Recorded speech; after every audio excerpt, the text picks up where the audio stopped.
Hey everybody, welcome to 2023. I just can't believe it. I'm getting old, but I always thought 2000 was going to be forever away. But man, we're already in 2023. Imagine if this was the 20th century, Einstein's stuff would have already been all thrown out there in 1905. It'd be 2005, 2015. So we're almost a quarter century into this new century. So you have reached Saturday Science Chats.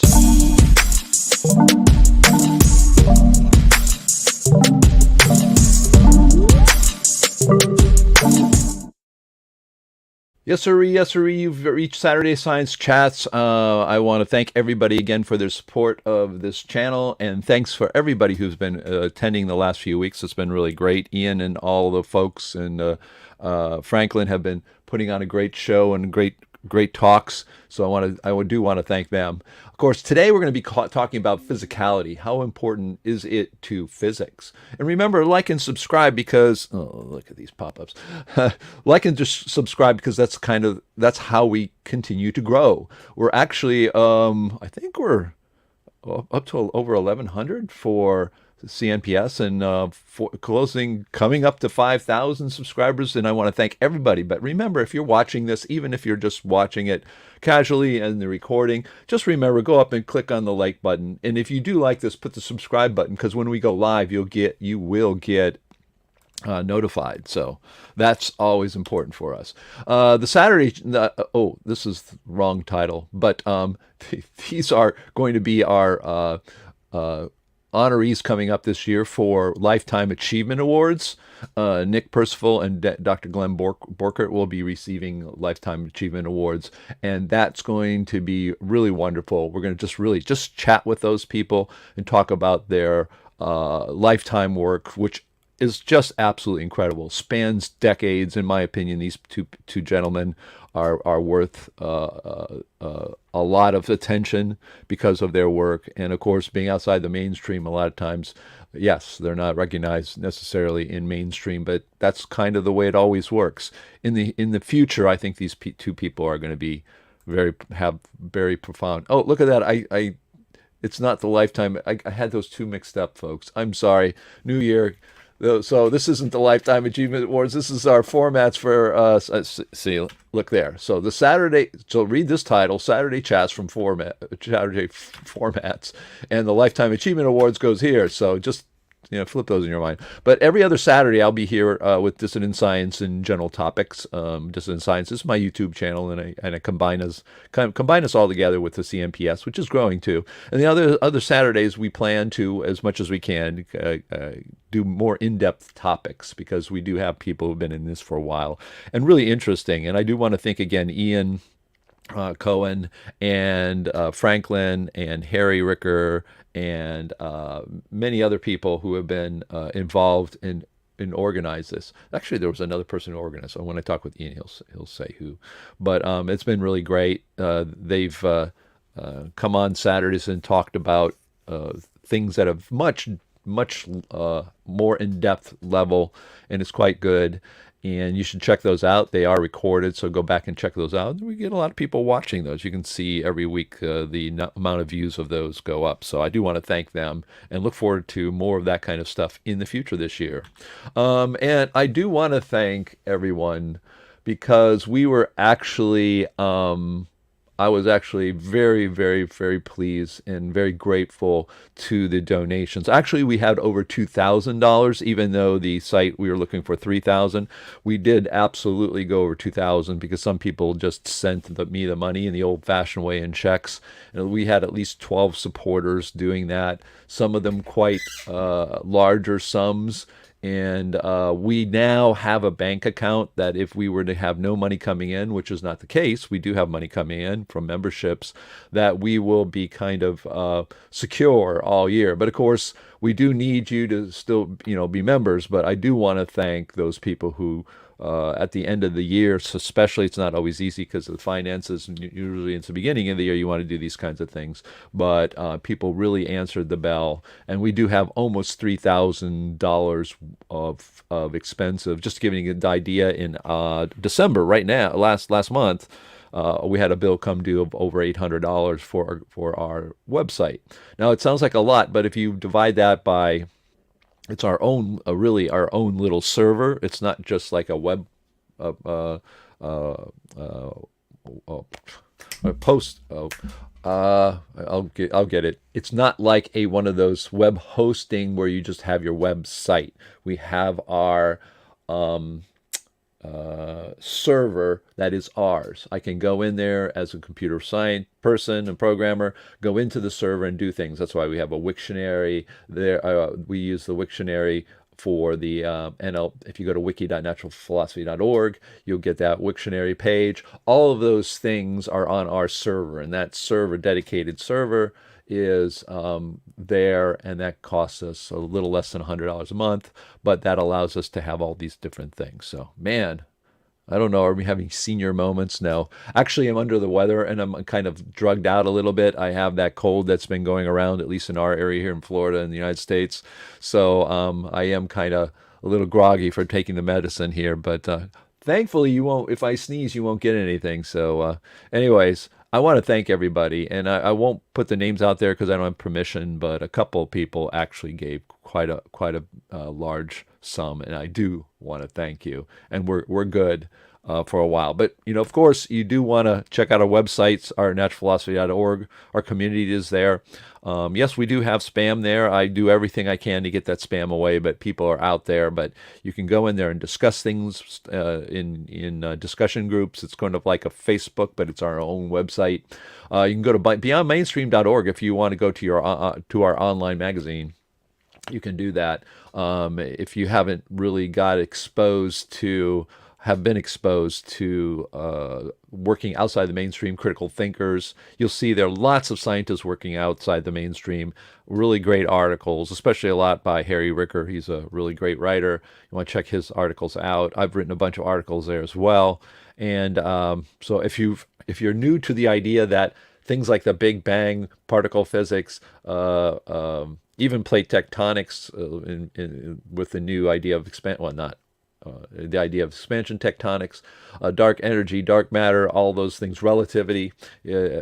For those people who have always thought there's problems with those things, well, you can go there and read about it. And if you haven't, go check it out. It's beyond mainstream. Keep your mind open, folks.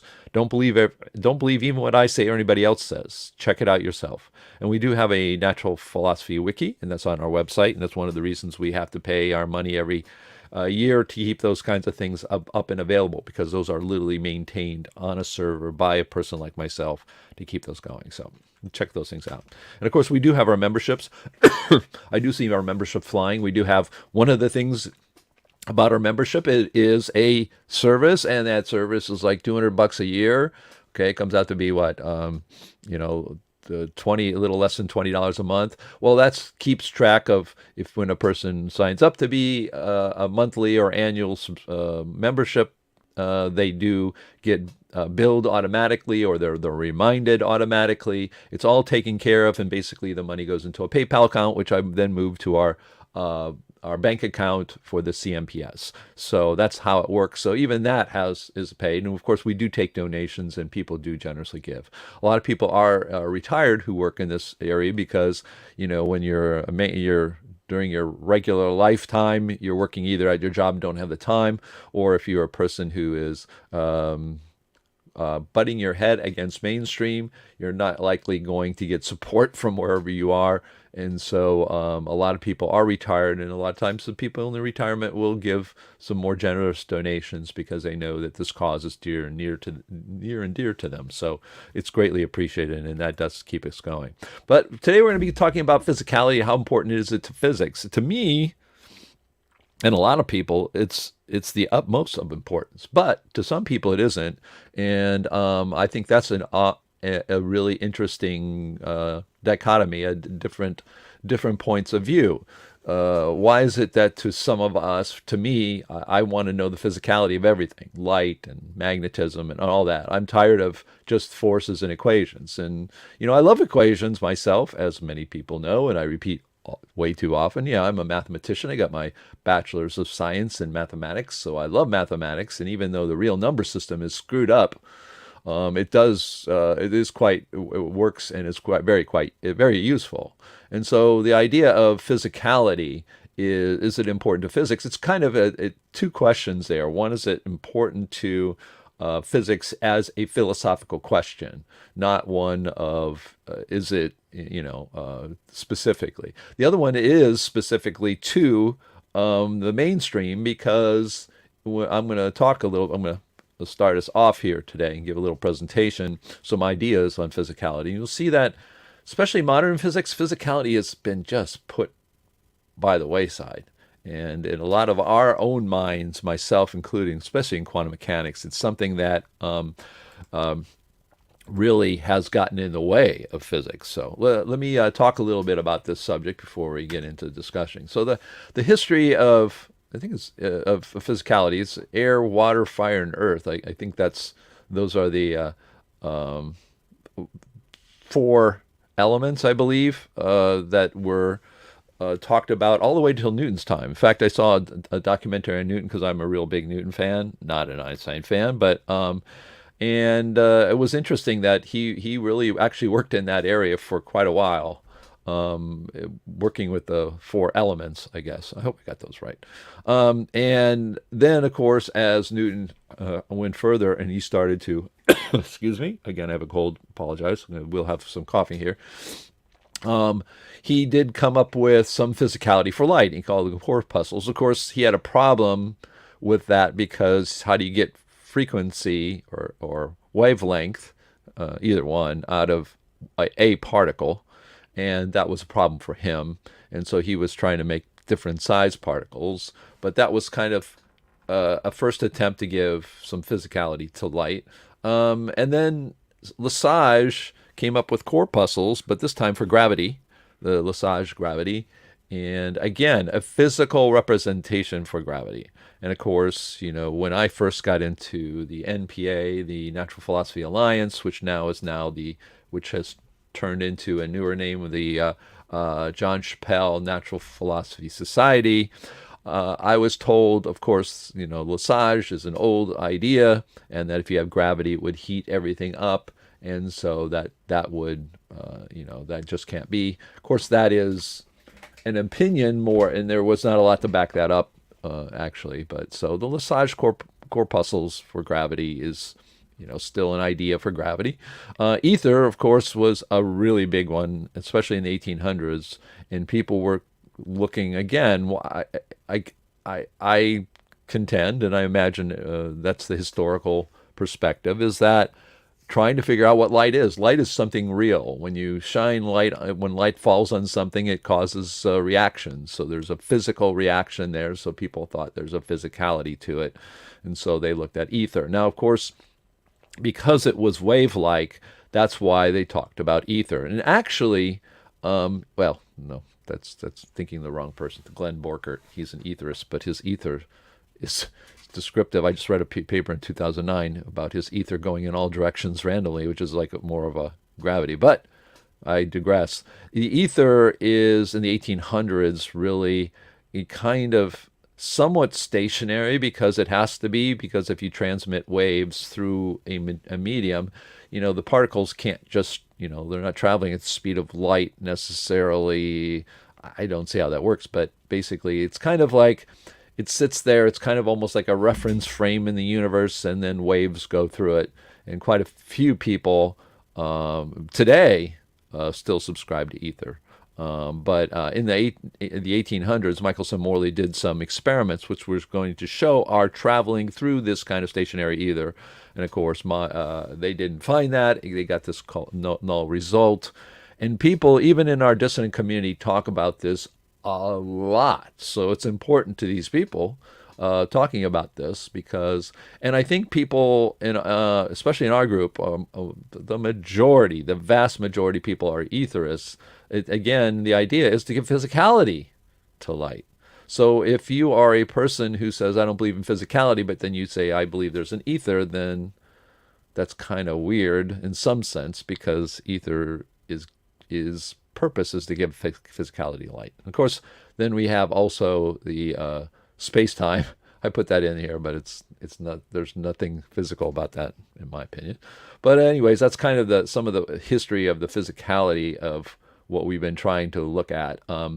Actually, I should have put in there the physicality for magnetism, and boy, that for yeah, there should be listed here the physicality for magnetism, and that would be Ionel Dinu. Ionel Dinu is a scientist from Romania who, if you not, Ionel Dinu is spelled, let me go ahead and, oops, see if I can do this. Yeah, I'll put this in here. Magnetism, and I'll put his name so you can, Ionel Dinu. Okay, and he's a Romanian scientist. Let me save that. And from the current slide, yes, that's what I love about live video. And so magnetism, Ionel Dinu did underwater experiments where he showed flowing water around objects like cylinders create the exact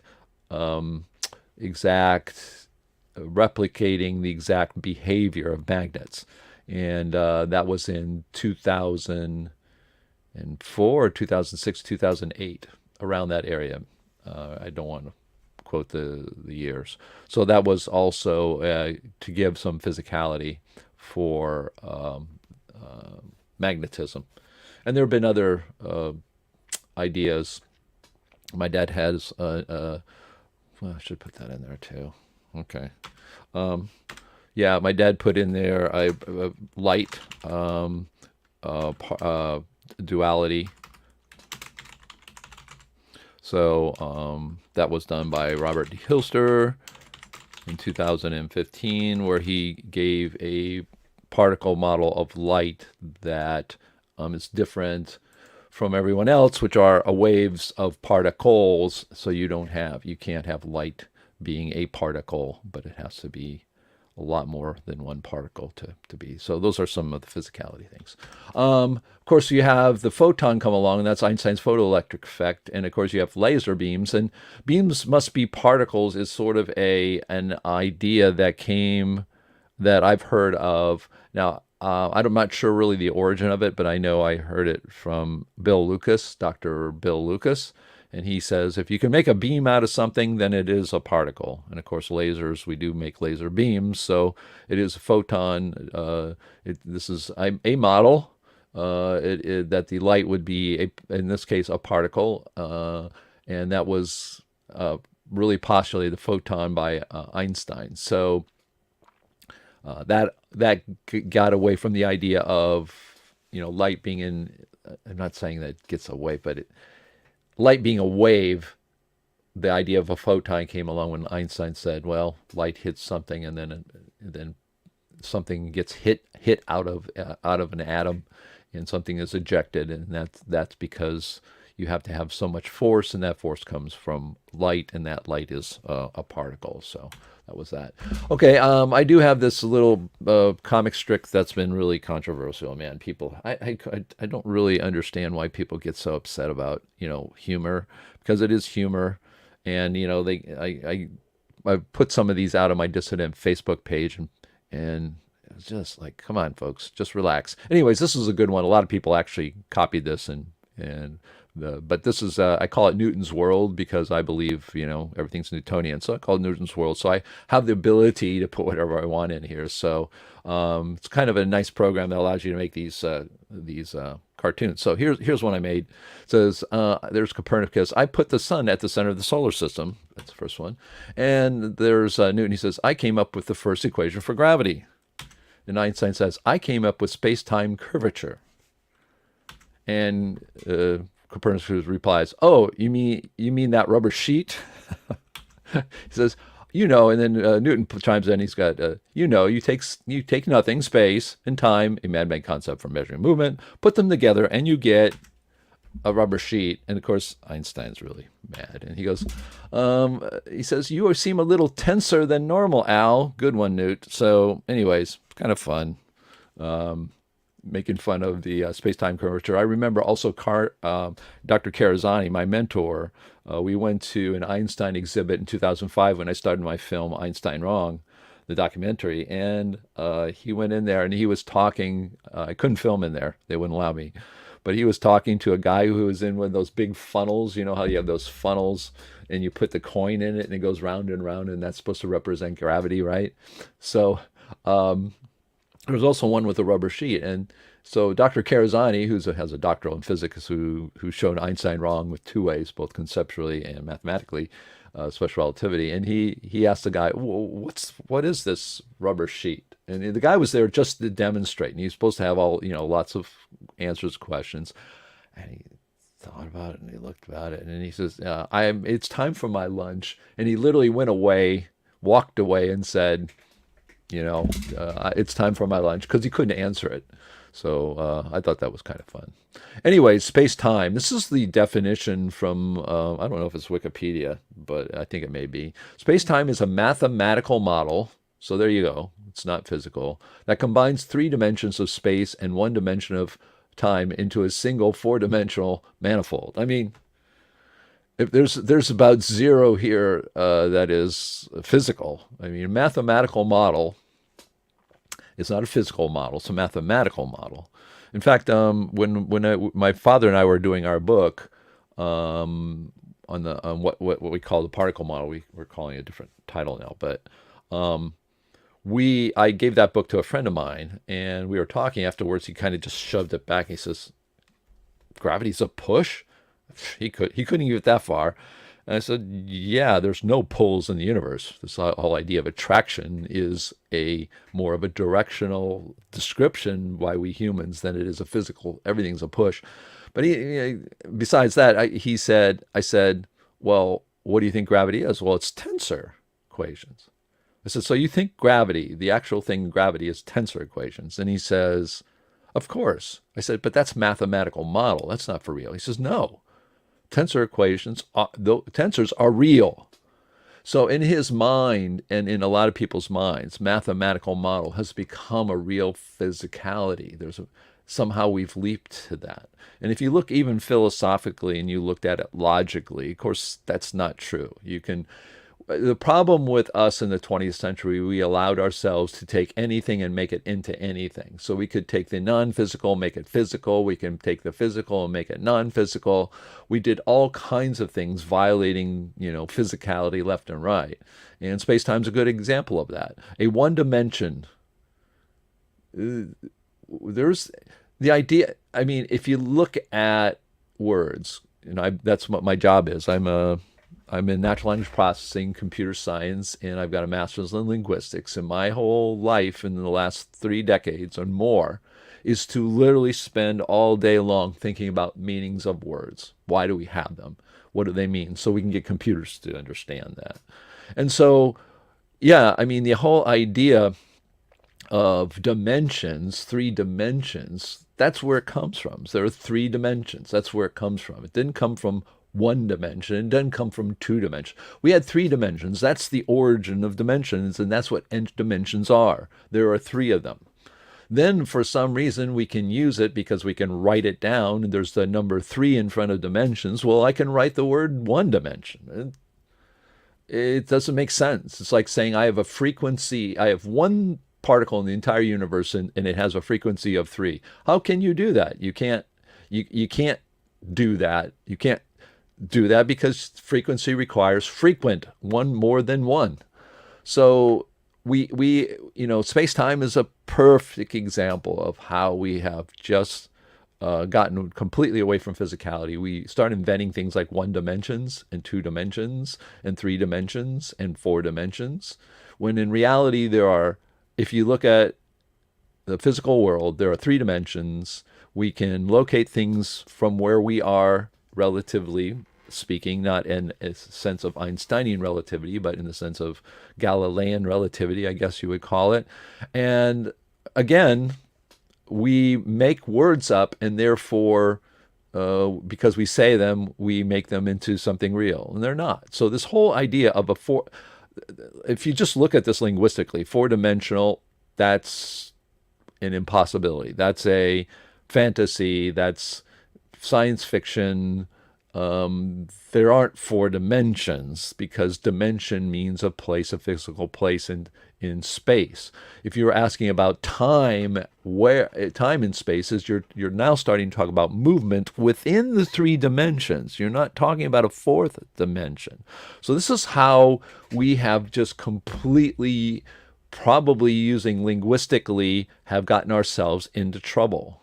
It's like saying the three little pigs. Oh yeah, there's the two little pigs and the one little pig stuff. No, they're not. There are three little pigs. It's a story about three little pigs. It's not about two. It's not about one.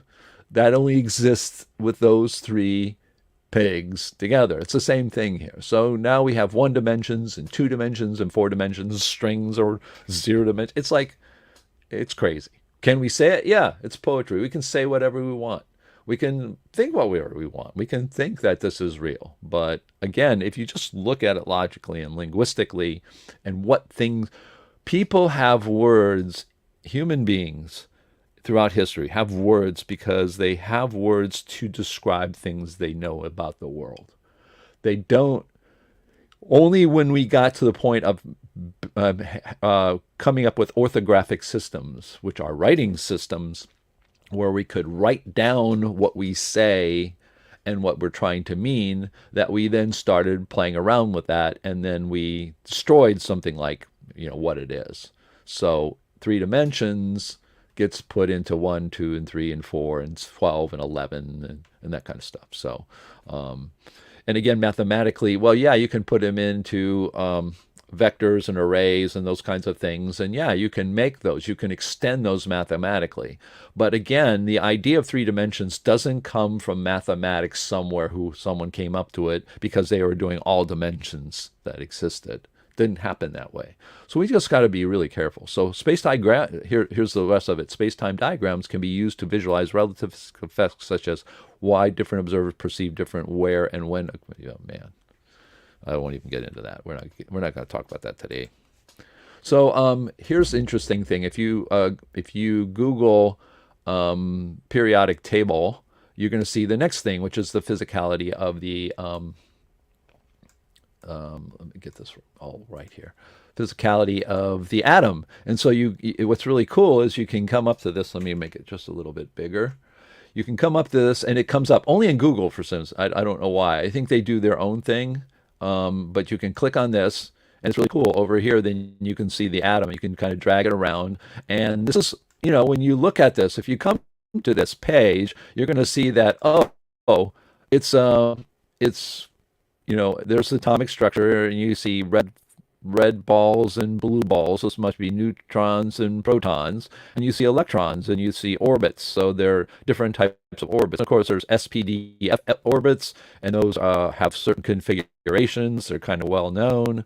But this was kind of the next step in physicality that we had for the universe. We're now going to the subatomic level. We've had photons, we have gravity, space-time. Now we're into the quantum world, which they call quantum mechanics, which is kind of interesting so in some sense, the idea that the physicality of the world in the subatomic area, we do have a very good organization of atoms, what they supposedly have, how many of them, and even a good idea, even though this is not the true idea of these atoms in the sense of where they are said to be found in the SPDF orbitals.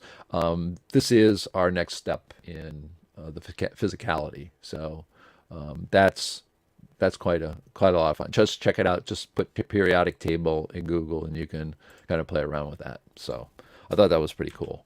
Of course, in the physicality of the atom, like I said, they have electron and the proton and the neutron. So that again was trying to give physicality. So we had over 100 atoms in our periodic table, or elements, whatever you want to call them. And then we could say, we can describe all of those in 3 different things and the relationships. So everything's made of electron, proton, and neutrons. And again, we're still in the realm of physicality at this point. We say that the proton and the neutron are in the middle. The electron, we give them sizes, distances, etc. And that's quite, it's pretty good. I mean, the model works pretty well. And then we get into another area. In the early 1960s, someone said, well, I'm going to invent one particle that's going to make up everything.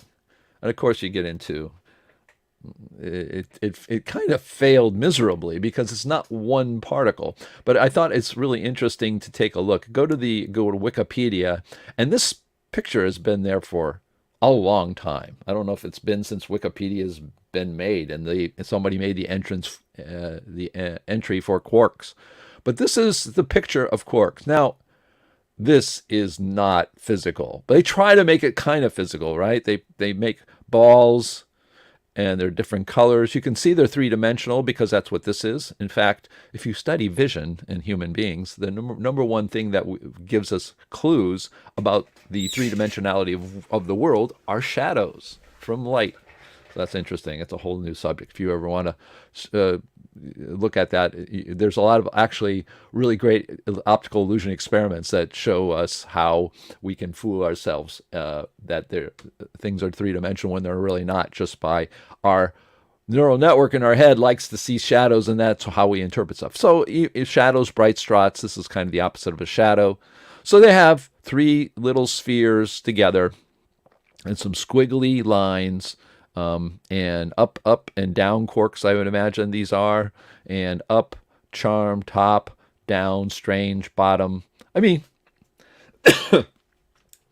if you were to look at this and just judge this coming from nowhere, nothing really in your background other than just logic, you're thinking to yourself, these are really weird names. These names themselves, linguistically, if I were to look at this linguistically, tell me these are fictitious names. They're not physical names. They're not, up and down and charm and strange and bottom. That's different from something like a spin. Charge I won't talk about because charge is a attribute. It's not, we use it, but it's not a physical characteristic. Spin could be. So, it's not like spin or size or something like that, or speed or mass, whatever. These words themselves say to me that these things are made up. They're fantasy. And of course, they were said to exist because the idea was we started out with electrons, protons, and neutrons. And every time we smash things apart, we got little pieces. So literally somebody said in the 1960s, early 1960s, they called it a quark. And the word quark itself is made up. It's like, strings. It's like a word that it's not like electron or positron or neutron, which have to at least talk about charge, whether it's physical or not. And those words actually come from something that was inspired by what a person observed in the laboratory, with particle going this way versus this way, positron, electron, that kind of thing. And when you got to the quark, though, the name itself was invented. Then when they started trying to find them, those were invented. And then the question becomes, in my mind, this is just logic. Okay, you have electron, protons, or neutrons, and they're all made of quarks.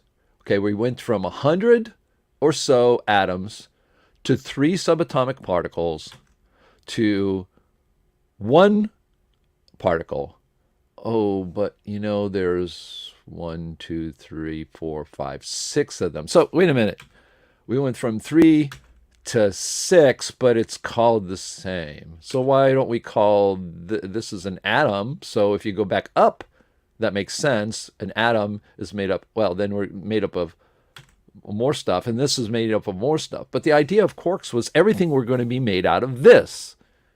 Now, I don't know. It doesn't make sense that you would have them, and of course the idea that they're the same and they're just variations of something. But regardless of that, you can see here by the picture that this is just a artist rendition. It's not even an artist. This is not even an artist rendition of the physicality of what quarks are. It's not. If you want to think about quarks and look at them, go check out Jeff Yee's. We'll talk a little bit about that. But anyways, This is completely a an ideogram. It's not real. There's nothing physical about this. Look at, it's just not nothing. They've got colors. Do they mean anything? No. Um, they're all what Dr. Alexander Unsker calls, they're arbitrary packages with arbitrary attributes, and that's an apt. I agree with him 100%. Quarks are that. People put together these arbitrary packages like, oh, they're quarks, and then I'm going to give them these kind of charge, spin, and mass, and they give them those, and then they're making, you can break anything down. You can break any of these guys down into 3 or 6 or 5, and then give them their attributes and say that this is what's going on. And I know a lot of argument against that would be, Dave, no, we've got particle accelerators. We smash stuff together, and that has produced and shown that these exist. We just couldn't get the top quark. Of course, the top quark was found in the early 1990s, and I remember at that time I was already involved with Dr. Karazani, and it was really funny because the question was, we can't find the top quark. I believe it was a top quark. It's really hard to find. And so they finally found it. And if you look at the paper for the top quark, there are over 900 scientists who wrote, excuse me, I'm sorry, who put their names to it. Because why? Because they all wanted to be part of finding a particle. So the top quark, father of the top quark, are 900 people who all have 900 pieces. And wherever they are doing their work, they can claim that they are part of finding another particle in physics, which is kind of the holy grail. They don't care if it's real or not. But of course, Alexander Unsker also says that particle physics must be thrown out from about 1930 on. That would throw all these things out, including the neutrino, by the way. So, I think so, except for the photon. So modern models out there, they are all, I talked about this. I have a talk. Go look on today's modern models. If you look up in Dissident Science and myself, I think I did talk about it with the CNPS as well. I included 4, but I'm including 3 here. Glenn Borkutt's ether model, Jeff Yee's energy wave theory, and my father and I's. Now, it's not the particle model. It's the 4 universal motions of physics. And if you look at all of these, the things they have in common are everyone on this page believes the world is Newtonian. Everything from all the way infinitely up or in the direction and the infinitely down, meaning infinitely smaller and smaller and smaller. Both Borkutt, Jeff Yee, myself and my father, we believe that it's all Newtonian. We also believe that things like charge are arbitrary packages, are arbitrary attribute. And so these people are out there with their almost sole purpose of trying to give physicality everything. Glenn Borkutt talks about mass and motion, motion and mass, inseparability. You cannot have mass without motion. You cannot have motion without mass. You can't have energy, for instance, which is a concept. So this is not here to say these people are right or these people are the best or anything. What I'm saying is just observationally, the people who are working on models today outside of the mainstream, who are really pushing it forward. Glenn Borkutt's more pushing it forward. He has some physicality ideas, but hasn't spent as much time. Jeff Yee is probably the biggest physical explanation model out there. If you haven't checked out his energy wave theory, you should. It's really fascinating, really great work. And then, of course, our former universal people are known, they know us for a particle model, but let me just give you our second edition. It's going to be hopefully coming out this year. We don't call it the particle model anymore. We call it the 4 universal motions in physics. It's really, if you look it up, technically it would be called the theory of everything, but it'd be unifying forces through motion, meaning mass and motion. This is exactly what Borkutt talks about. Some evidence of this would be a gravitic field, which are particles going in random directions is a gravitic field. Whether those are galaxies, whether those are gravitons, if you would call them that, or whether they're called the little teeny particles way down at the atomic level that go faster than the speed of light that keep electrons in orbit. Coulomb's law and the gravitational law look identical because we claim they're gravitic fields. They're just random particles. Yeah, they're not the same particle. The particle that keeps, us falling to the Earth is not the same particle that keeps an electron. They're different particles, gravitic fields. But this again is, looking at people's ideas today about physicality. So what are some of the non-physical physics that we have? Charge is one in the new models that are not needed, that are said to be an arbitrary thing that we have created. Actually, if you don't know, it came from Benjamin Franklin, was the first to put a plus and a minus. And we have been talking about charge forever. We talk about moving particles in charge. We talk about the parts, do moving particles have charge. They attract and they repel. The electron repels, and the electron goes toward the positron, electron, because a negative, particles repel, like charges repel. Opposite charges attract. And we talk about this incessantly, from magnetism to even the polar, what's that called? The atoms have a polaric charge, so those kinds of keeps things together. All these things that have charge are talking about an attribute that people talk as fundamental. And my question is how does this actually look in physicality? And a lot of people say, we don't care. It works, so we use it. But charge is something that is, many people claim is fundamental. Induction is, my father, who's an electrical engineer for all his life, we just laugh at the word induction. It induces. What does induce in English, or the way I look at it? It's like it causes something to happen without ever saying how that happens. It doesn't tell you how. And of course, we talk about it again a lot. Of course, we have dark matter and dark energy, and I talked about beams equals as particles. So that's kind of my introduction to physicality. And again, for a person like myself, it's really important to me, physicality. I think one of the biggest problems in quantum mechanics is, and a lot of us actually feel that way, my father also does, is that quantum mechanics and this whole idea of a particle being two places at once, all this spooky action at a distance that would be supposedly it would be having two things know about each other instantaneously, which we don't think happens at all anywhere in a physical world.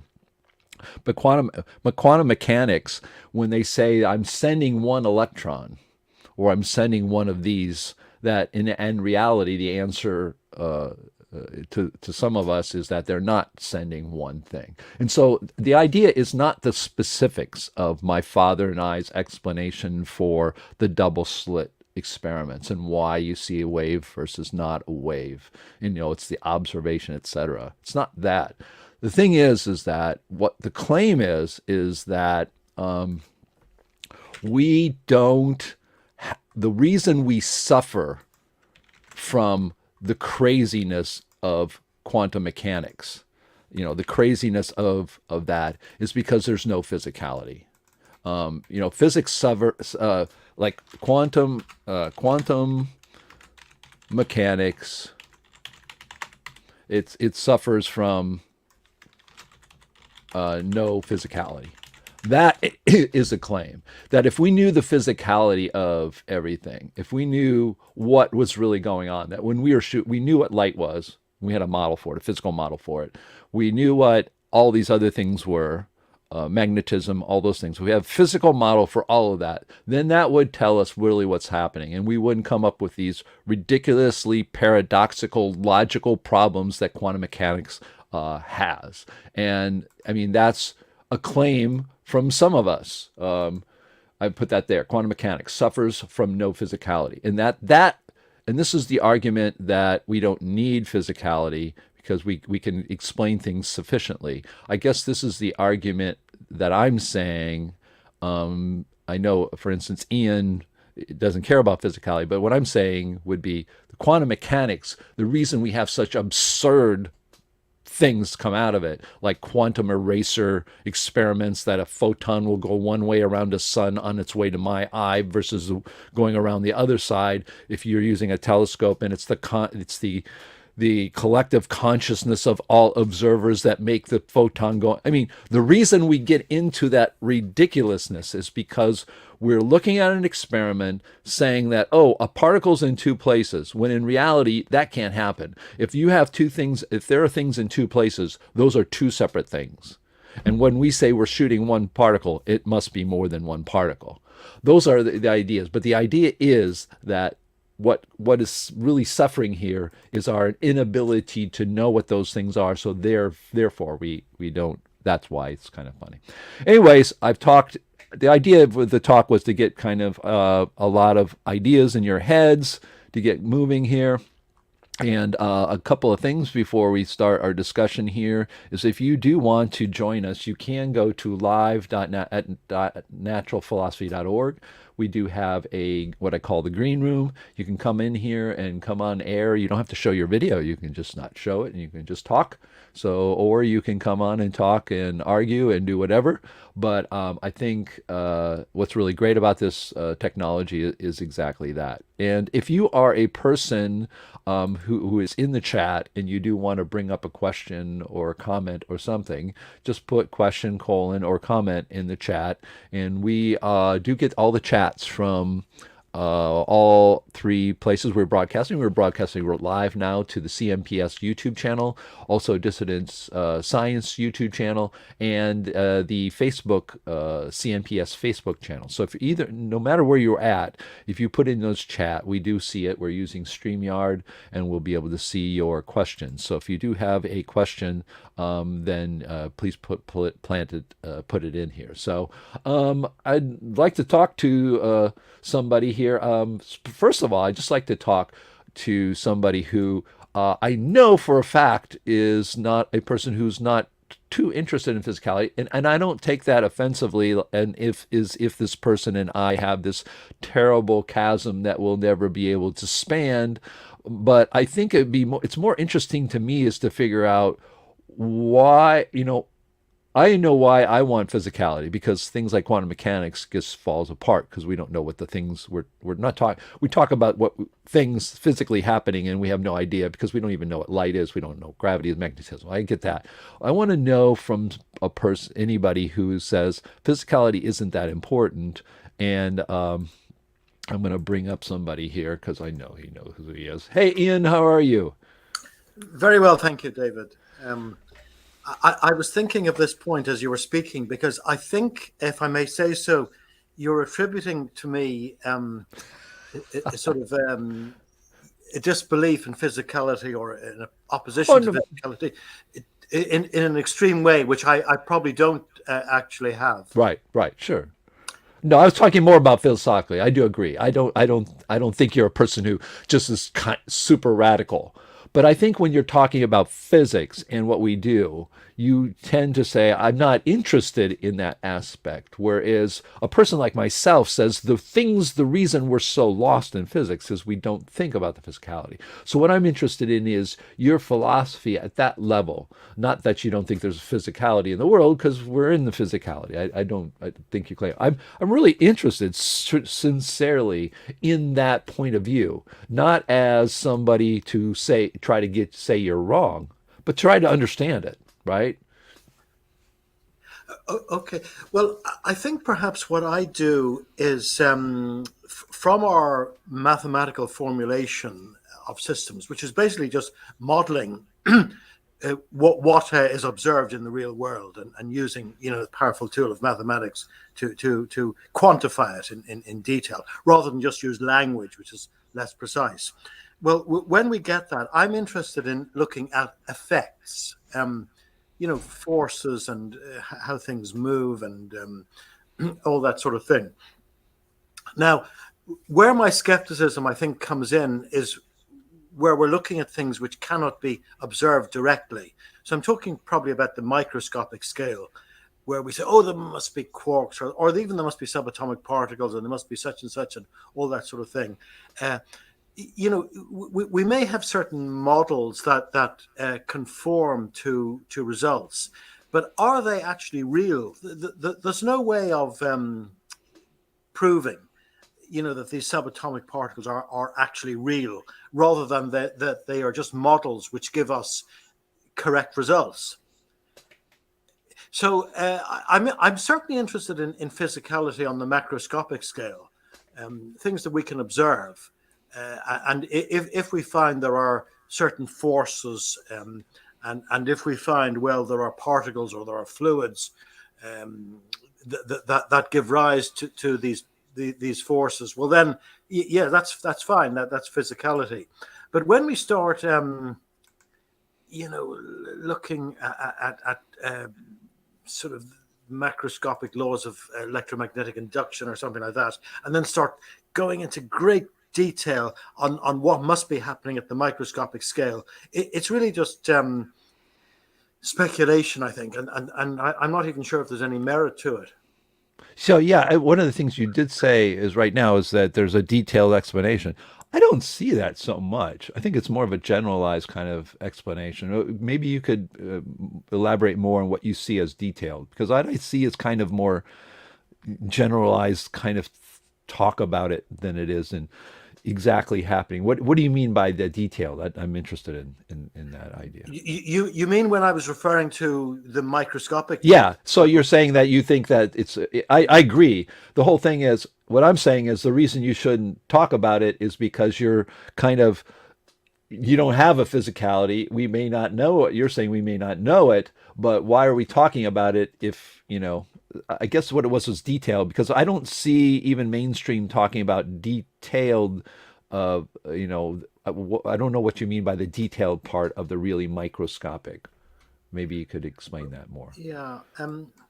Well, I suppose in a way I was thinking that at our everyday level, we can sort of find a relationship between what the mathematical equations predict and perhaps media, whether it's solid mass or whether it's fluids flowing or atmospheric currents or whatever like that, whatever that sort of system. But I then was talking about the microscopic, and mind you, I think I would extend that to the extreme macroscopic. I mean, when we start looking at cosmology and we start talking about how the center of the universe contains black holes and how these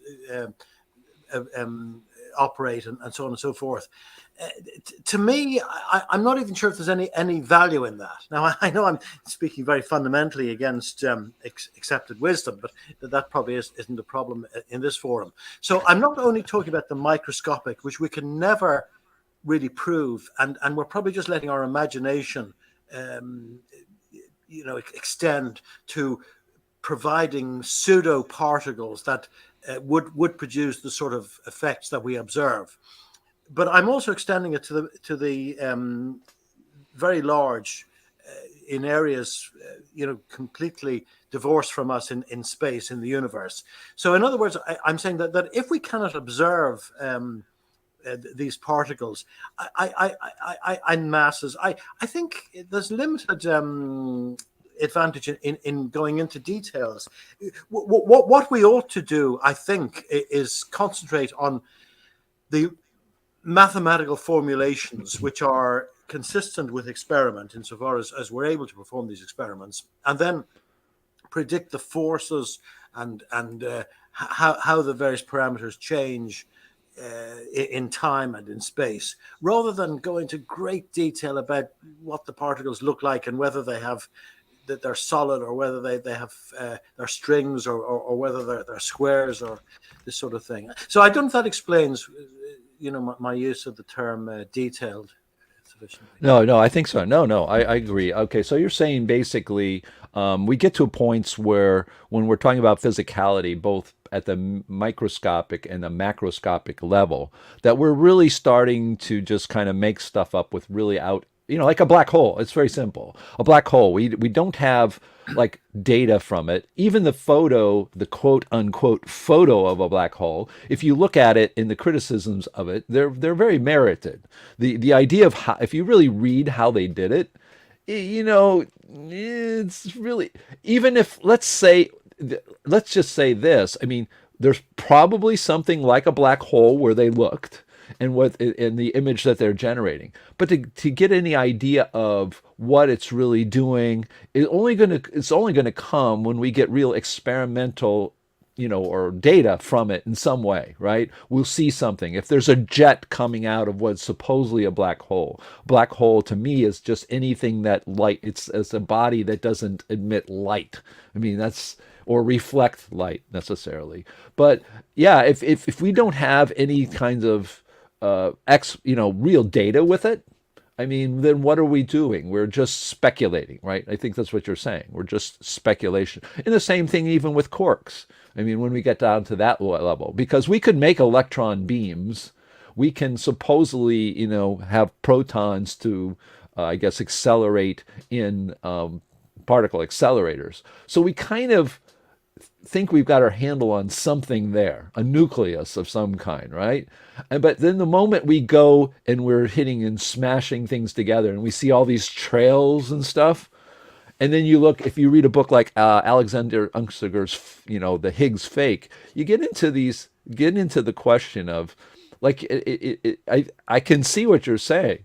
If Alexander Unger and I agree that we should just throw this stuff out because we really don't know we don't have any real evidence, even like you said, real evidence of how this stuff works. The evidence that they say they have has been contrived and have been manipulated so much that they are literally proving what they set out. They're really finding what they set out to prove. And they've made a method to do it no matter what. They're going to find it because they're going to find something like eventually.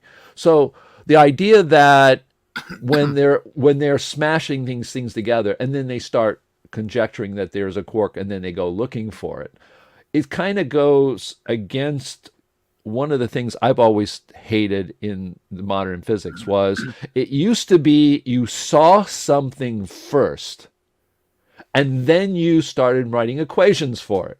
Newton did that, right? Newton said a body is falling and this is the equation for it. He said the R squared. I just watched a documentary on his life, and actually he had that idea. He didn't sit under the apple tree and write that down. It's not the way it happened. He had thought about lots and lots and lots of things, and one of the things he thought about was gravity, and he came up with the idea that was inverse square. And then when, I can't remember, Hooke or somebody came to him, and who was a much more connected person in England. And Halley, I think it was. Halley, exactly, Halley. He came to him and says, "Hey, Newton, we've been trying to come up with an equation for gravity. Do you have any ideas?" And Newton goes, "Oh yeah, I came up with something. It's the inverse square." And Halley goes, "Well, what? Can you get it?" And then he's looking for. He can't find it. So he has to go back, kind of recreate it or find it or whatever, and sends it to him. That's when he became famous.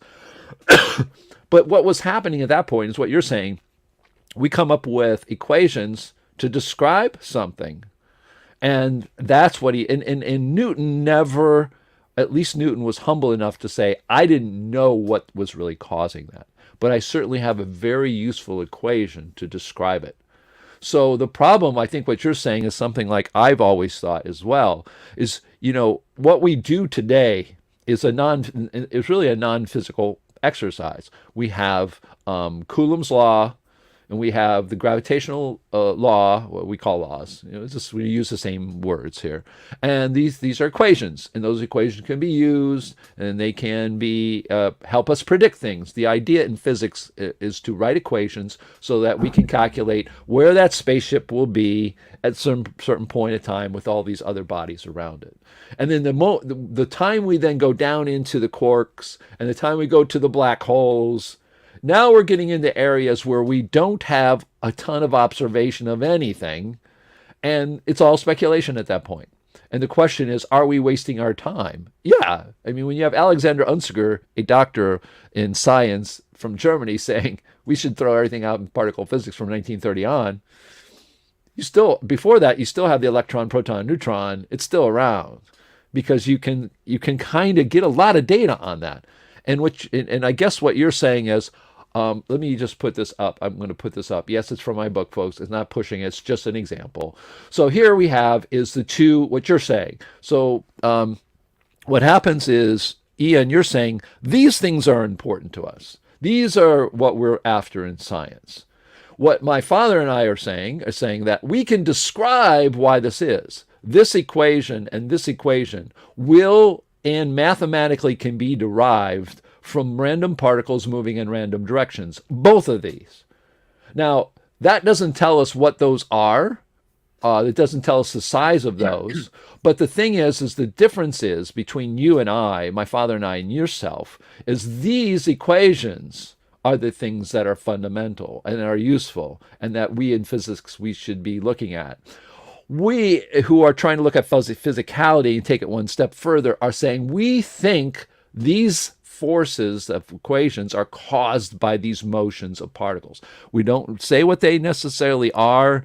This happens at all levels. The particle that makes this field for Coulomb's law is a different particle with different speeds and different size than the particles here. But I think the idea, this kind of encapsulates you and yourself and my father and I in where we're looking. We agree this equation is absolutely fundamental. Without this equation, we wouldn't have pretty much modern society. What we're finding out, though, is that with when you start to look at the physicality, my father, when he looks at electronic components, can describe why there is a transitional state in a transistor because of, we think that there is a particle and it's doing this in physically, and that will give us an explanation for physical components. So this is just, again, this isn't pushing our stuff at all. It's just what it is. It's kind of illustrating, in my opinion, what the differences we're trying to find. One is, are the equations that we are looking at today for the physicality that you're talking about that work very well? And you want to deal with the mathematics. I mean, I love math. Why would I study math for 6 freaking years in a university and get a degree in it if I didn't think it was an amazing system?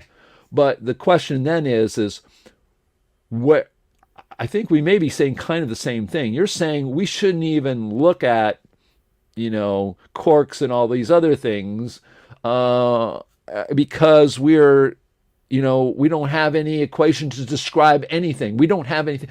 What we're saying is we don't have a physicality there to describe. Maybe we're actually ending up saying something similar, or maybe the same thing, is that when you're looking at the gravitational equation, or you're looking at equations for induction and electronics and all that kind of stuff and magnetism, we know those things exist. We can take magnets and do stuff with them, right? We can see the force of what magnets do. And so we can do calculations with those. And that's great. But that's because we're seeing the results on the physical world with it. Maybe that's the commonality between you and me, is that the equations you talk about that we really can put our handle on, that are useful and are real physics, are stuff that we know are happening in the world and we can measure. Is that correct? Or I'm off base? No. I think I think it's basically correct. And I would think further that Newton's pronouncement was not a cop out. He said, "Look, I can delineate how gravity works and form equations, but I cannot explain its mechanism and what it is." Now, one might say that's a bit of a cop out, but I mean, if he had started spending his time on postulating things that we could never observe in gravitons and subgravitons and so on, he wouldn't have gone on to encapsulate the other work he had done on a theoretical basis, which was more productive. So, I think your description is actually quite accurate. I'm not, countering this at all. In fact, I believe in physicality. I think it's essential. We mustn't just have equations out of the air without any relationship to physicality. But we have to be very, very careful as to what detail we ascribe to it.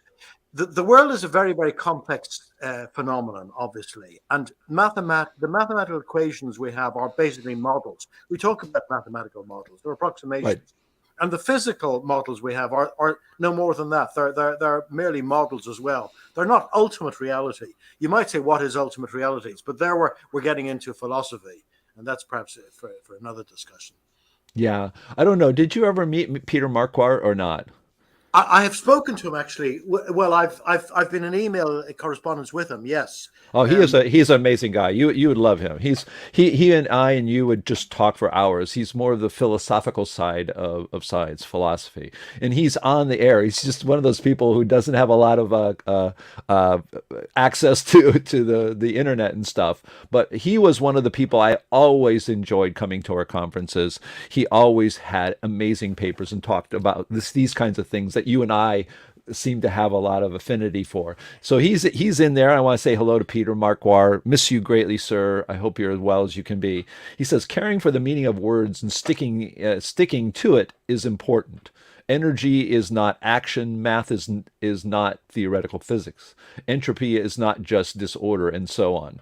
Physicality is a great topic, and he was. I remember even in my film Einstein Wrong, he said, relativity is a theory of observation of events, not about the events themselves. So he was always talking about the bigger picture of what this all means, because we can get involved, right? We can get involved very much in the equations. We can talk about, induction and moving particles, charged particles, and whether that, is the field there or is it moving? Does that create the field, etc.?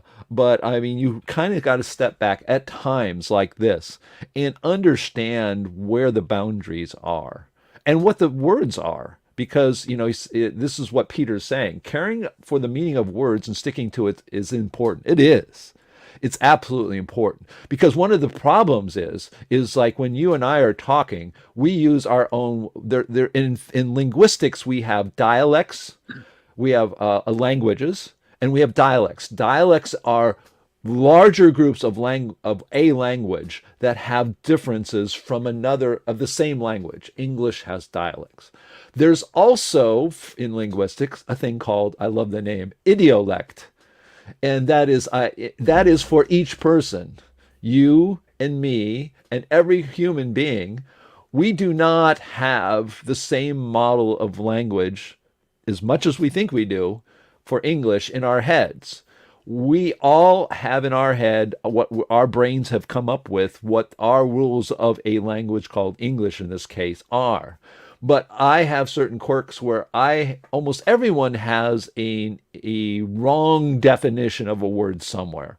I had conjugation. I'm a linguist. I used to call it conjugation. It's conjugation. And I had that. And I would say it all the time. And my linguist friends, that's wrong. So the problem is that when we work in our own mathematical models, that is you, Ian, when you guys are talking about on your Saturdays, where you're talking much more in depth the mathematics, and the things are very truly interesting, what you call mathematical models. Even in those mathematical models, the terms you use that come out of your mouth that talk to us are going to be interpreted in my idiolect. And so when you say something to me, like I don't believe in physicality is not important, I go, wait a minute, and it chimes around, because we have our different, not only do we have our different models and, view of the world because we're different people, but we attach words to it, and we talk about it using our idiolects in a different way. One of the things that Peter Marquardt and I and other people in the CNPS a long time ago used to talk about was, I always said, try to understand the language of that person and their model. So they have a model of the universe. We have a model, de Hilster. We have a gravitic field, a magnetic field, a luminic field, and electric field. I invented the word luminic. If you don't know what that is, you don't know what I'm talking about. And it's just a specific example. So when you say a word and I say a word, we have a meeting in our brains. When I work with computers to understand human language, what we are trying to do is to, here in my brain, I have some idea. And that idea I then translate into a string of data, which is words. I then speak those, they'll go out into the world. You hear them through your ear. You translate the words back into those words.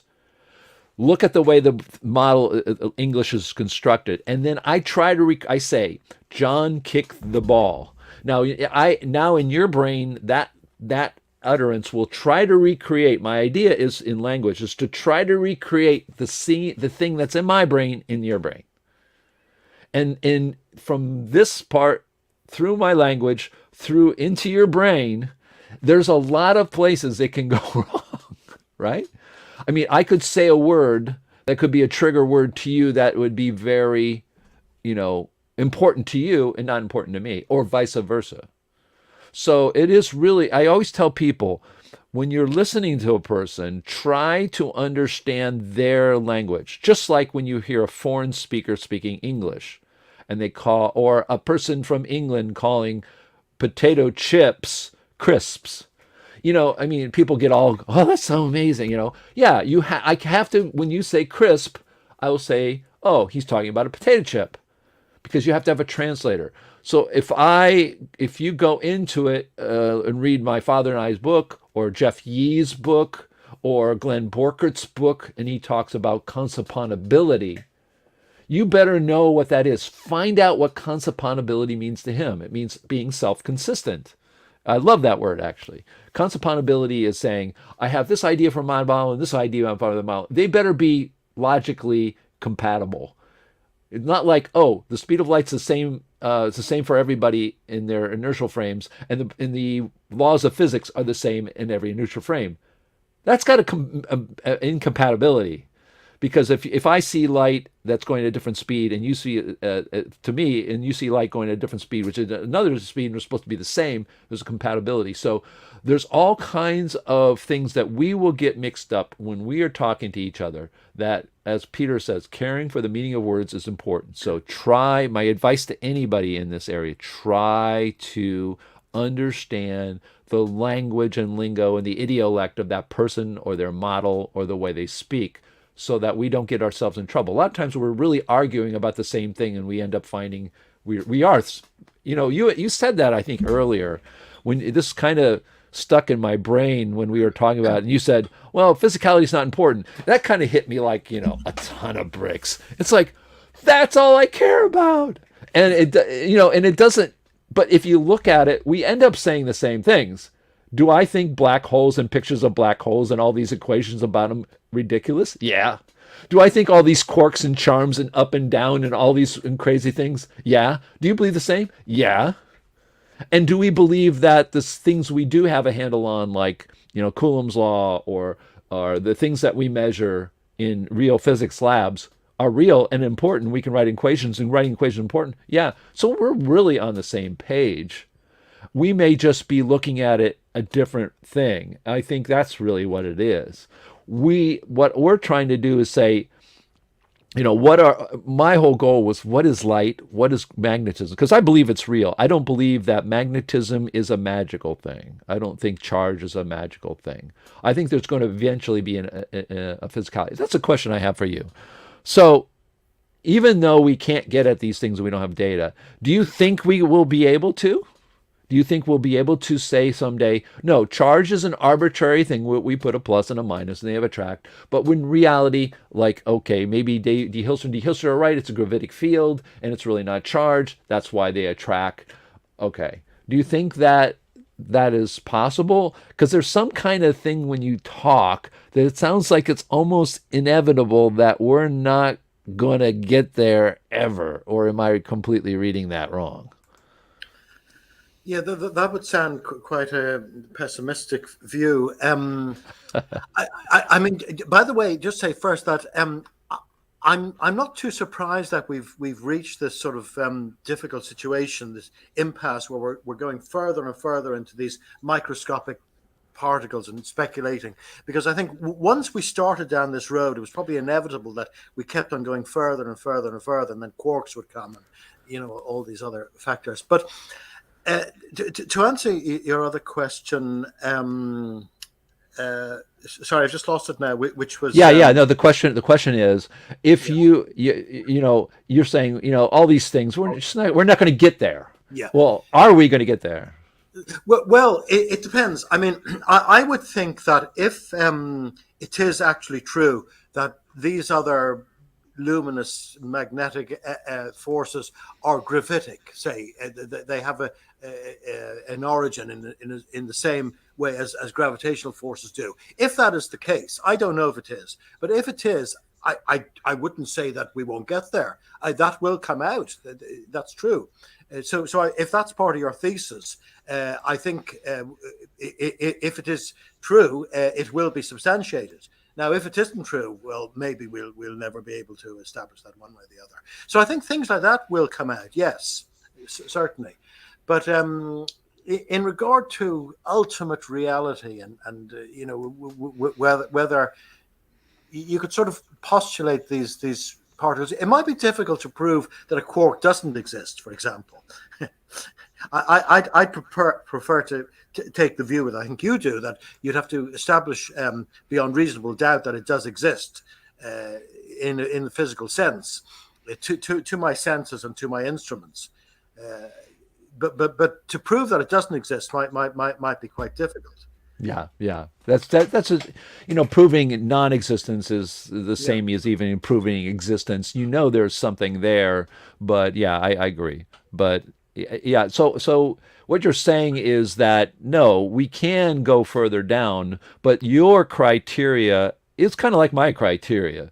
You can't sit there and just continually make arbitrary, as Unziker says, kind of arbitrary packages. We're going to call it a quark, and we're going to go smash things together, and we're going to come up with a totally unengineering, totally bad. Any engineer would refute the way they go about particle physics, but they go about it anyways. And like you said, I really like the statement where you said just say keep going. That's what they're doing. I agree with you completely. You and I are on that same page. It's just keeping going. They've got a bad system, which they've kind of put together. They've got their support systems of giant particle colliders, which employ tens of thousands of people, which make lots of money in people's livings. So they don't care. If you ask the guy who's making the mechanics or the electronics for a large, the Large Hadron Collider, you say, so you're doing this because quarks exist? No, he's doing it because he enjoys making the machines and all that. I think people, I really, I like that where you're saying, they're just, you just keep going. You just keep going until something comes along and just kind of whacks everybody, and the tension goes in a different way. And I think one yeah, can even introduce some cultural elements.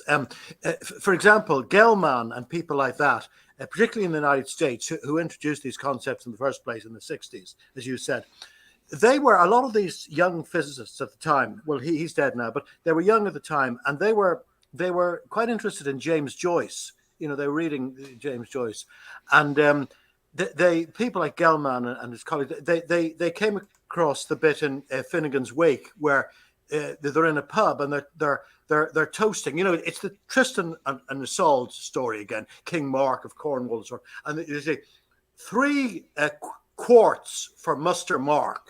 So they say, oh, quart, and maybe it might be pronounced quart. It might be pronounced in the Irish accent 3 quarks for Muster Mark, or 3 quarks for Muster. So they say, oh, that's a good name. We'll quark. That's how I believe the name came. So it's a mixture of their own sort of environment and their scientific, what their peers were doing, and what was advancing their careers. I'm being a bit cynical now, and also the cultural milieu in which they existed, and that's why we have a quark now, and it's heterodox to doubt as we do, and Yeah. Isaac does.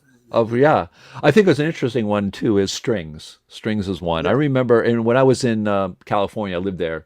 I can't find it. I have searched for a decade to find what I saw. I saw either a recording or an interview on TV or an article written about one of the original string theorists, and it was at Caltech. So they had a Caltech every year. They had a Caltech Public Day where they tried to explain the oddities of the universe to the average person, which I always said, the oddities of their bad models to the average person, which is an impossible task either way. But what was interesting was what came out was when the person interviewing the person who was the originator, one of the original string theorists, he goes, they asked him, so how do you think about this and people talking about the string theory today and it's really important? And he goes, I'm devastated.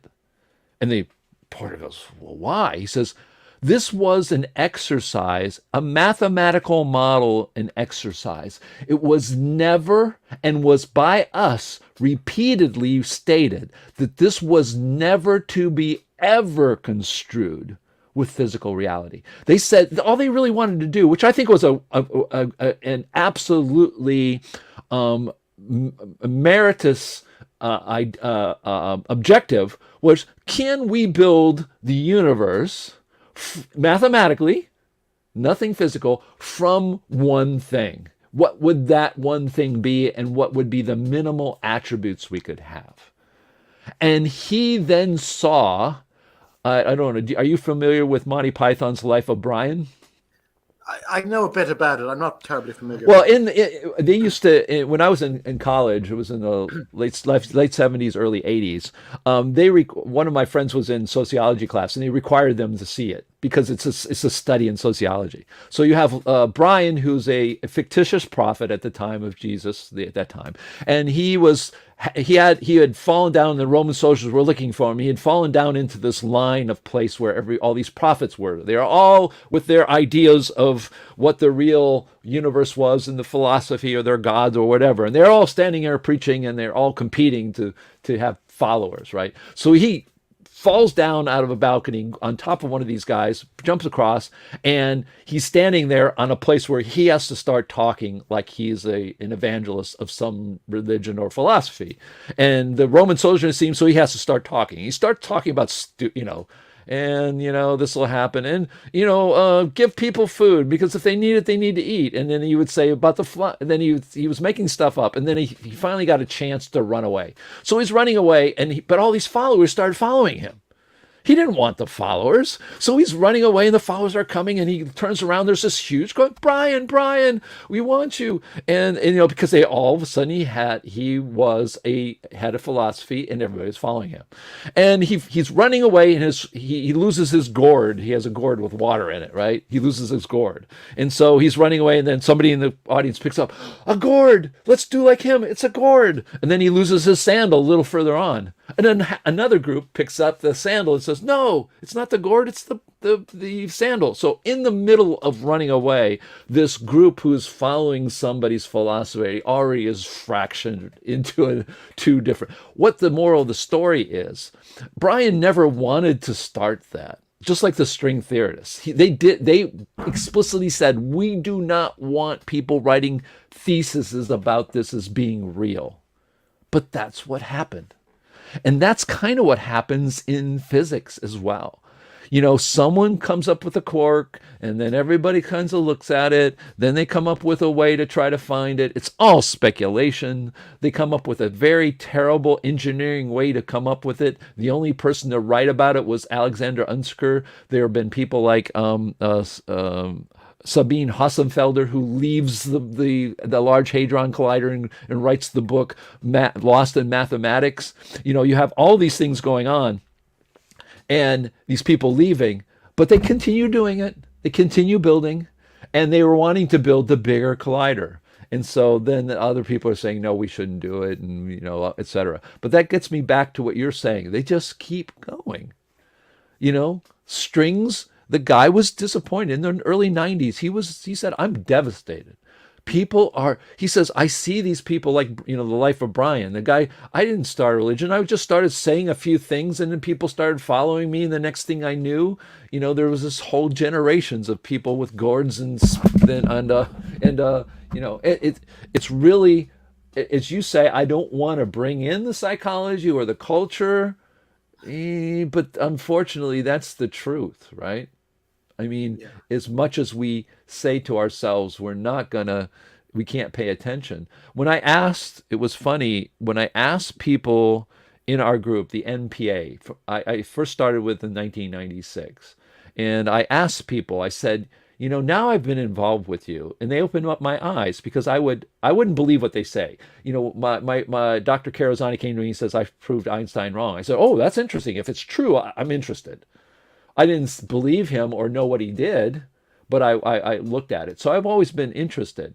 And I asked many people at that time, older, 60s, 70s, 80s, some even 90, who had been in critical thinking for a long time, who really tried to find truth, no matter what everybody else says, even if they're completely against mainstream. And I said, what's the number one reason we haven't been able to, in universities and other places, talk like we do? What we are doing here, Ian, you and I, should be at a university somewhere, right? This is the way it should be done.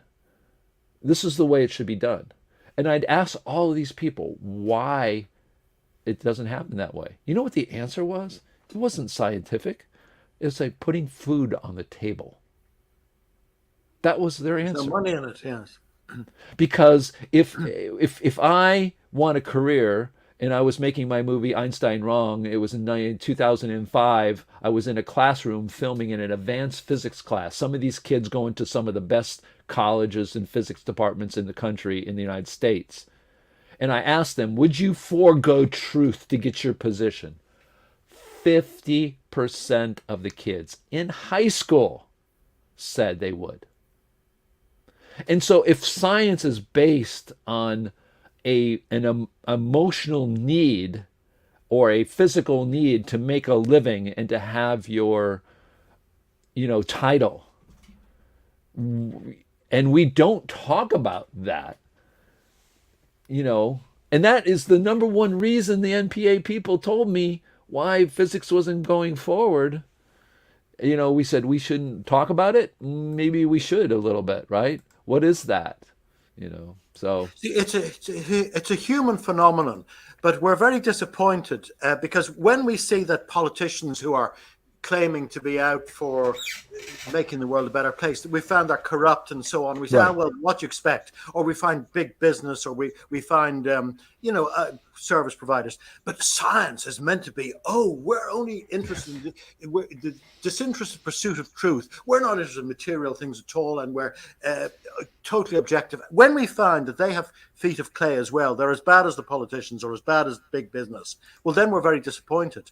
But unfortunately, certainly as I've advanced in years, I've seen that scientists are no better than the average person, and their humanity is just coming out, and all these cultural biases, all the philosophical biases, the monetary bias, to advance oneself and one's career, it's patently clear. I've seen it, and it's disappointing, but it's a fact of life, unfortunately. And yeah, paradoxically, the more people claim to have the high ground, the more perhaps they have feet of clay. We should always be skeptical about. You talk about the life of Brian. There might have been an example of a prophet or something, but and then people latch onto him and they make him up to be something that he isn't. It is even said that the Buddha, on his deathbed, his disciples said, "You're God." He said, "Nonsense! Don't say that at all. It's nonsense." They made him into a god, but he denied it.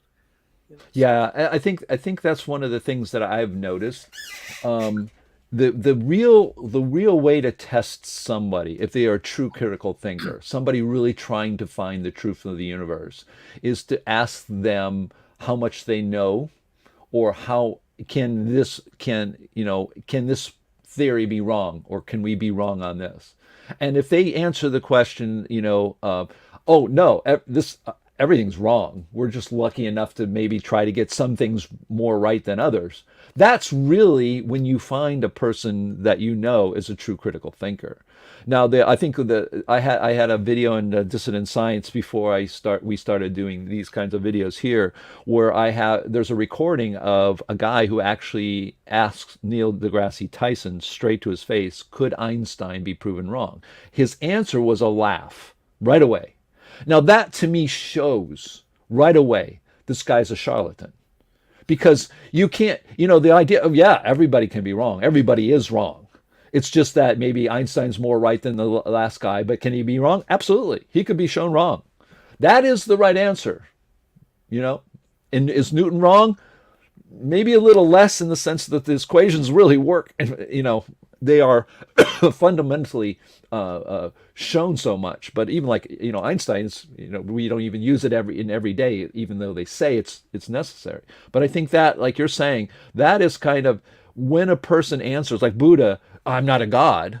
Yeah, but the thing is we want that. We want genius. Genius is an illusion to me. If you look at kids like in the United States that graduate at 12 years old from a college, and they get on TV and they go, I'm going to cure cancer. What we have in this idea is that their brain is like a super brain, right? That they are beyond. So when they get to what they get to a level, they're going to be 5 levels above us.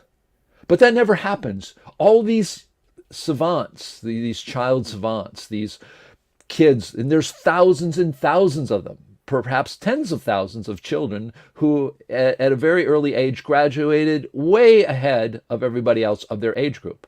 But they end up in the same place. They end up in the same place. Even a child prodigy at the piano, eventually when they get to a certain, they're 12 years old and they're playing, and there's this one kid, I think from the Philippines. He still had to go to a teacher because he didn't do certain things because he really just got there faster. This idea, we want as human beings to think that there's people out there that have this knowledge, that all my stupid imperfect brain that doesn't get things right, that doubts everything but thinks it knows everything when it really doesn't know anything, that there's these special people here and there, these idyllic people that know everything, that can play golf perfectly like Tiger Woods, or they can compose like Mozart and just sit down, and these people are, and I think that genius part of it gets caught up in these nerds. That's one of the theses from my film, is to talk about that, how the psychological need of a lot of people who are kind of symbolic thinkers want to be accepted, so they want to go into these fields and go back to their classrooms and say, I'm a astrophysicist from MIT. You automatically think, oh my gosh, they can, they know so much. And the other thing is too, is the public believes that science is pure. They Unlike believe what I said, yes, a moment ago.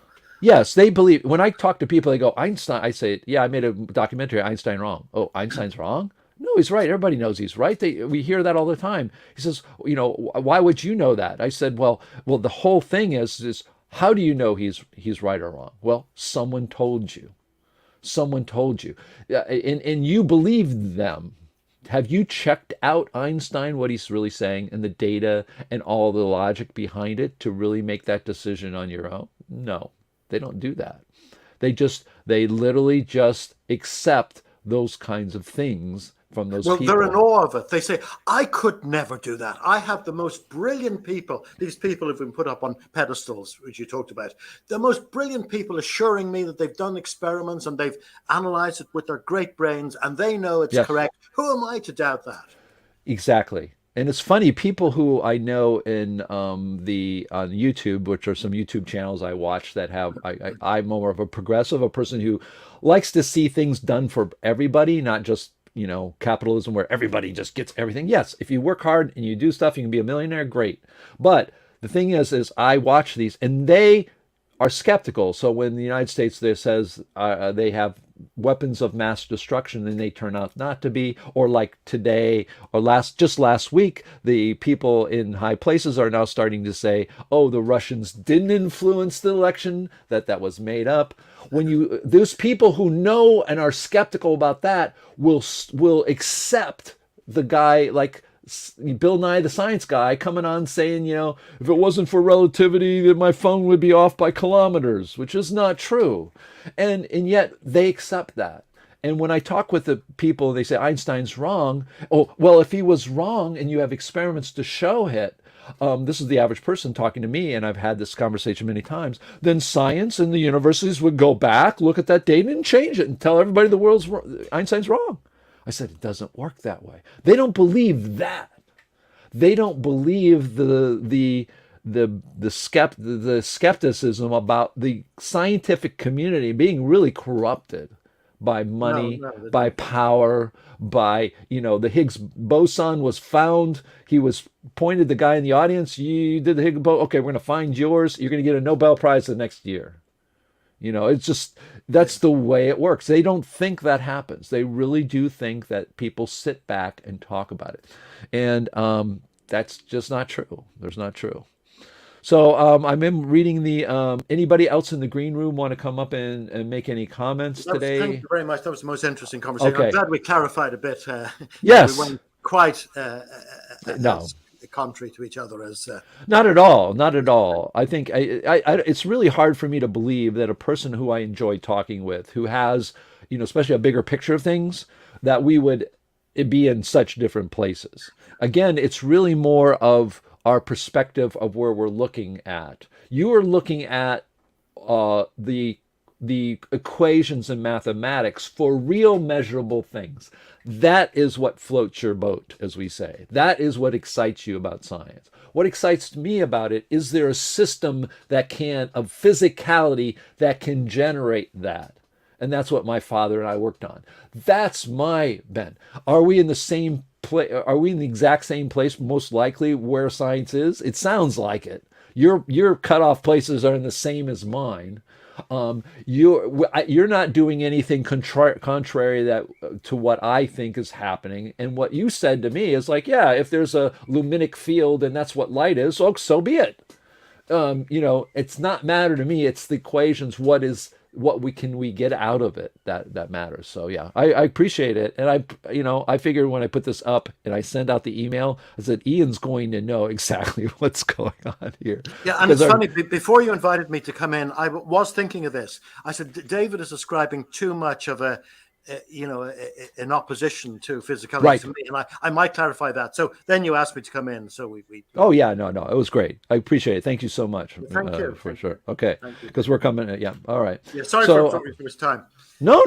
We want to fill the time up. So I have Dennis. Oops, wrong person. Sorry about that. Remove. There we go. So Dennis, hey Dennis, how you doing? Pretty well, thank you. I wanted to comment on your talk today about physicality. There's an analogy in mathematics. There is such a thing. Mathematicians are known as constructivists, who believe that you can't prove anything by contradiction. You have to construct a proof. That's why they're called constructivists. Right. And it seems to me that your and your father's work resembles that part of mathematics, because you come up with concrete things. You don't, you have a physical basis for deciding what you think is true and what's not. I had a professor when I was at Berkeley. What was his name? I'll think of it in a minute. Anyway, he wrote a book, Foundations of Constructive Analysis, which laid out his. Thank you. I've got a cold too. Oh, no problem. No problem. And people thought that if you don't prove things by contradiction, you can't really have a decent mathematics. You may be able to prove a few things, but that's about it.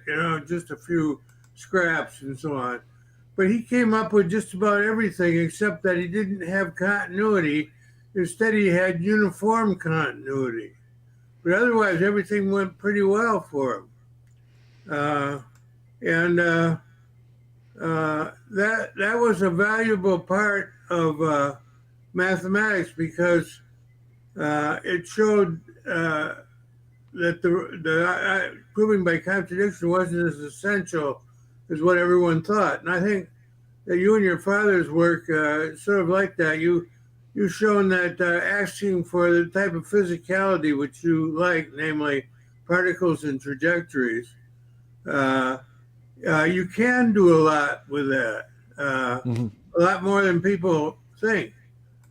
I can't think of the name of this guy. He taught me functions of one complex variable, and while he was working on that book, I found out later. Mm-hmm. Sure. But the thing was, though, that even though he succeeded, he also failed in that you can do things without proving by contradiction, but it's a lot harder.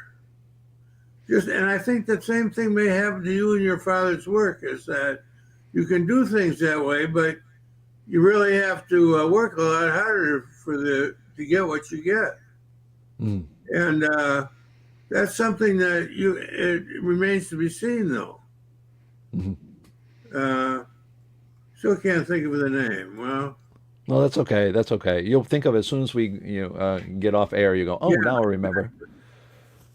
So yeah, I mean, so what's your take on physicality versus the empirical equations? Because obviously, why do we do physics if when we can? Physics has created the ability for us to come up with equations like for electronic circuits, for mechanics, for electromagnetic waves, for gravity, and all those things. And it's been very useful. Using those things, we've been able to make all of our modern world. But Yeah. I mean, how do you see the play of physics? What's your opinion about the physicality and mainstream science? Not so much the dissonant science, but mainstream. Do you think that the lack There's of no question that space-time was an error, a terrible mistake. And then we got relativistic electrodynamics from it, which is wrong, but no one will accept that because they need it to calculate and get the answers they need, usually, although not always, because it's not completely correct. And also, I think I read Sabine Hossenfelder's book, and she's right on that. I recommend that book to everyone. My daughter, who's a criminal justice major, read it and liked it. So you're talking about the loss in math? Yeah, Lost in Math. Yeah. Yeah. Have you read Higgs Fake at all or not? Yes. Yeah. But Yeah. Bill Lucas, who is a feet on the ground physicist, isn't entirely sure that Alexander, whatever his name is, Unsecker, Alexander Unsecker. He may have gone too far, according to Bill, I think. Yeah. Bill has a lot of friends. Real equipment and real, he's not a string theorist by any means. Oh yeah, for sure. I mean, he really is on the empirical equations side. I mean, he came up with what he calls the universal force equation, right? And that's the idea there, is to kind of unify the forces through mathematics. He also has some claim of physicality, like I think, was it donuts shapes, certain things I know. Yeah, but toroids. Yeah, I worked on that with Dave Bergman. Right. Before he died. Right. And I came up with he came up with a model of the electron and the proton, which then can be used to calculate further things about when they interact and so on, because their interaction then has to be completely electromagnetic and electrodynamic. Right. So yeah, I think it is in my opinion, a lot of the problems, especially in the quantum world, the idea that the universe is complicated and really strange, I really say it's really our theories and our we've gone keep going too far in a direction that the strange part comes from not thinking about physicality or what and just speculation. Yeah, free association. Yeah. Yeah, yeah, yeah. And you And can make a system. Yeah, go ahead. no, go ahead. No, but I mean, it's the universe is so complicated that it can withstand a million different models for it. So it really Yes, can. your father's right. You're never entirely correct in physics, but We're just less wrong maybe than the yeah, people yeah, before us. you can cover more cases of interest, and so your work is an improvement. Yeah. Yeah, yeah. Okay, all right. Is there any other comments in the area of physicality that you wanted to make, or? Well, as I say, the key thing will be if you won't be in the same position that the constructive mathematicians are in, whereas you can do things, but it's harder. If the thing where you want to get is if you can do things and it's easier. That's what. Well, then you'll be successful. Yeah, yeah. It's one of the things is in general, even Alexander Unserger talks about it. The idea, I think even Sabine Hossenfelder talked about it as well, is that there should be a simplification going on, not a complication. And that's the seems what we have done.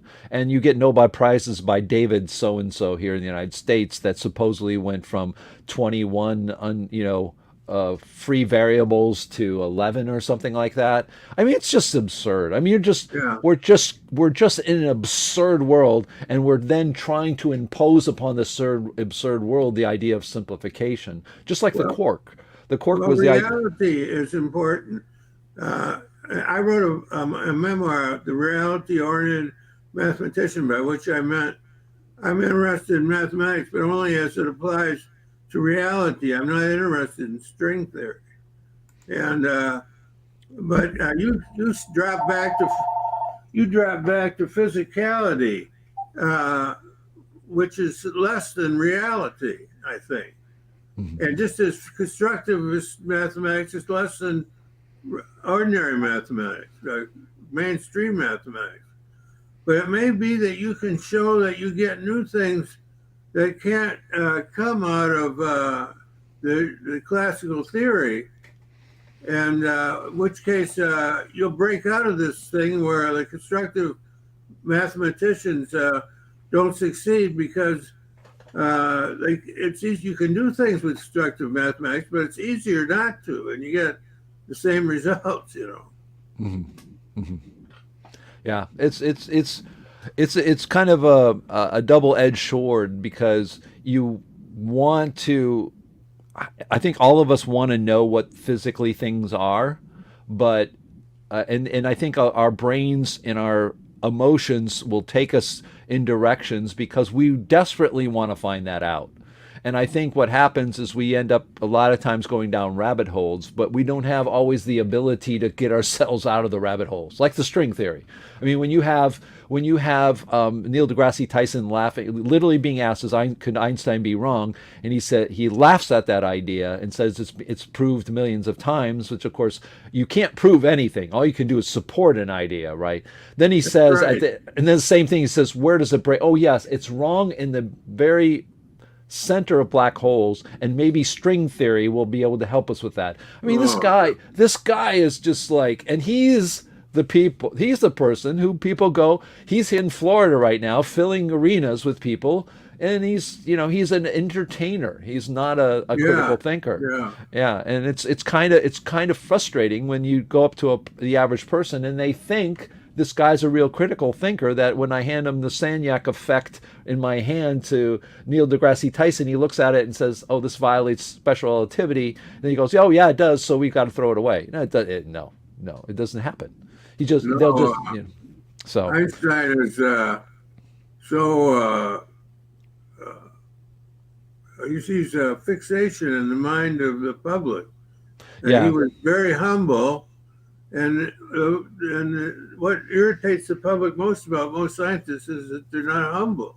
Yeah. So he became a celebrity, I guess you'd Yeah, say. he did. He did. And, And yeah.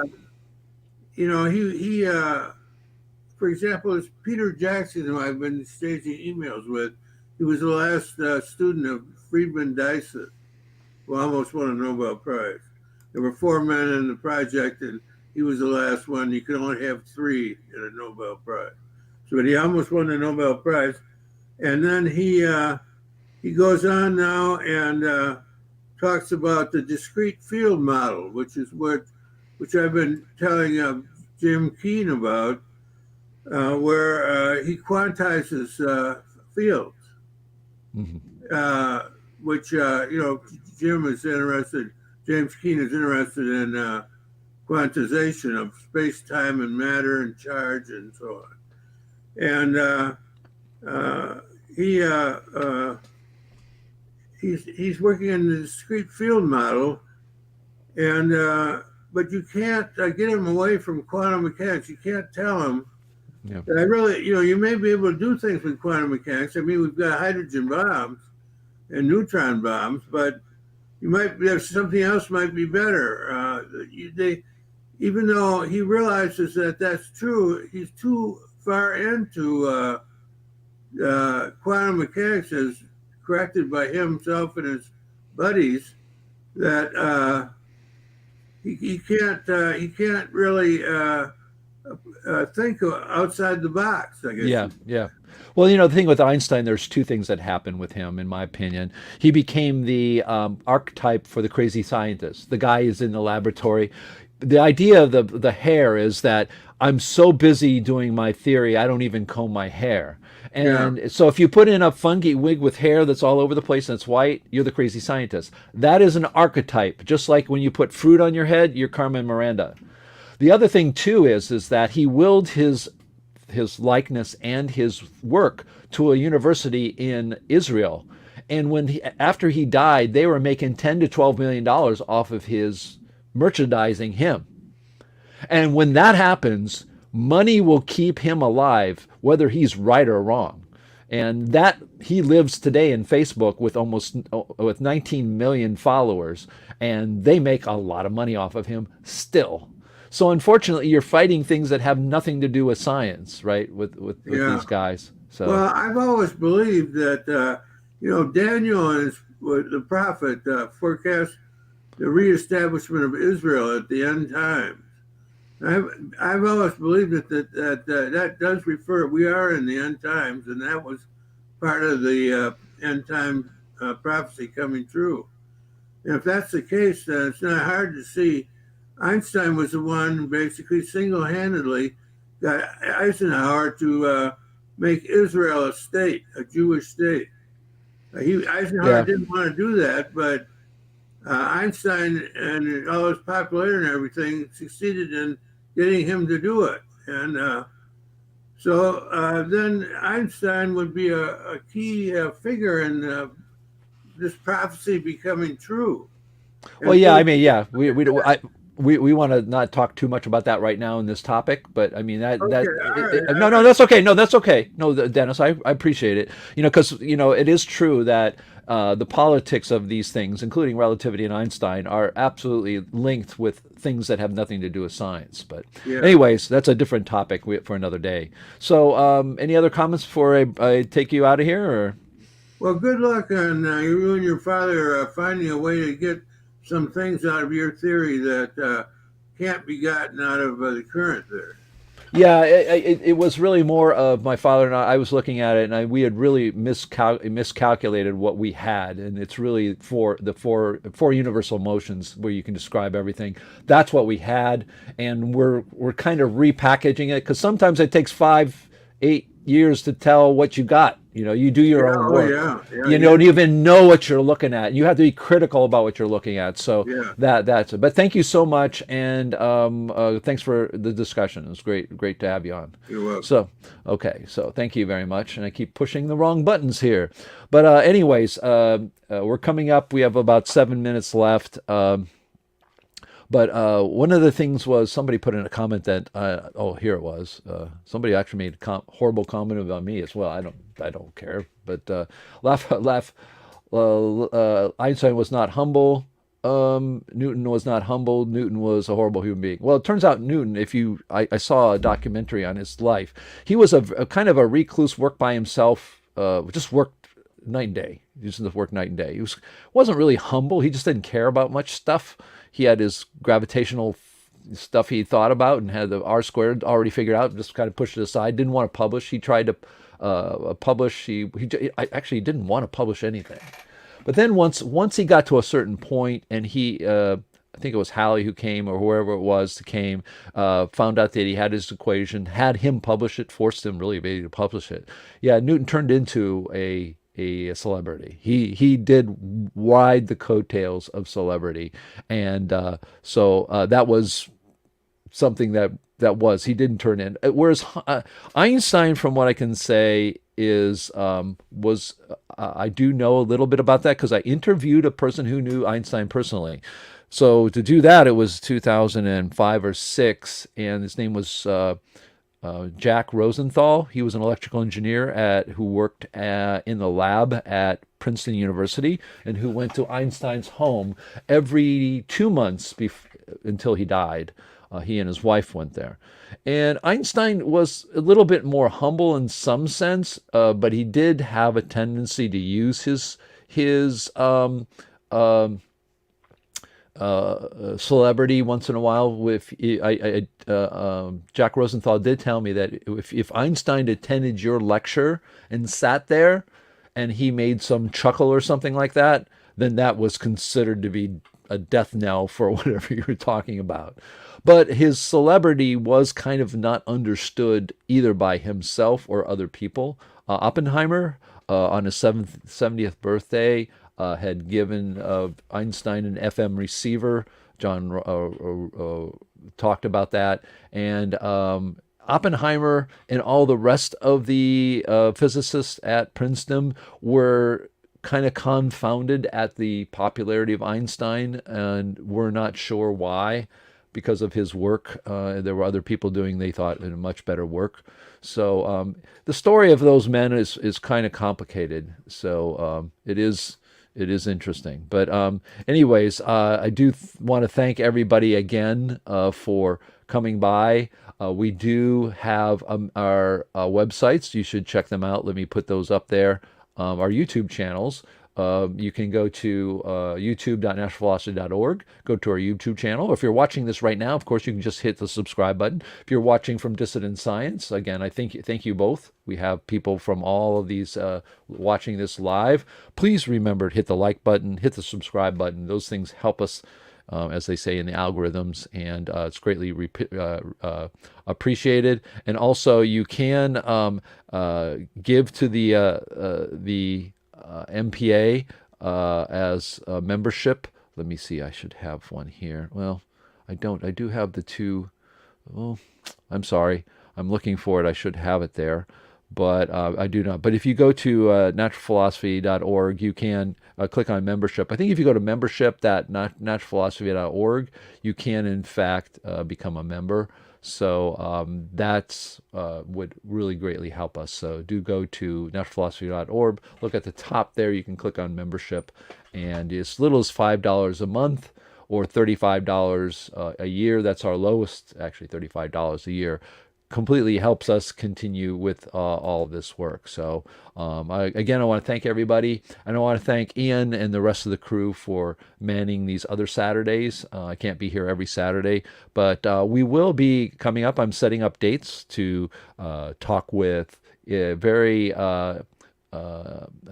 in detail with Nick Percival, the guy who studied time and special relativity for decades. He's got amazing stories, which I don't think he's told on this channel, about his run-ins with writing. There was a place, a institute or a organization in Germany whose rule was they had to answer every question about Einstein that they were given. It's part of their charter or whatever, and he really challenged them to do that, and he's got that story. And then, of course, Glenn Borkert. If you have not read his books, the 10 Assumptions of Science, the infinite universe theory. My dad and I's work are completely standing on the shoulders of that guy. He is an absolute treasure to modern science, which people don't know of. It's getting up there, but he has promised to come on, and we're going to talk. He's been on here before. So anyways, thank you so much. We're going to take this out. We're a couple of minutes ahead, but don't need to belabor the point, and let's get out of here.